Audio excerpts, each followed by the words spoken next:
Hello বন্ধুরা, ছাদের উপরে সুলভ সানসেট কতটুক বাই কতটুক কীভাবে নেবেন চলুন ভিডিওটা দেখেন। ভিডিওটা সম্পূর্ণ দেখুন, তাহলে বুঝতে পারবেন।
ছাদের উপরে যে দুই জালা যে ডিজাইন হয় সানসেটের ঢালাই করে, তো সেন্টারে আপনার কতটুকু নেবেন?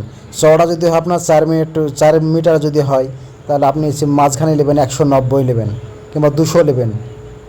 আর নিচে যেটা থাকবে সেটা পিন যদি থাকে সাইডে, সেখানে আপনি 2 ফুট নেবেন।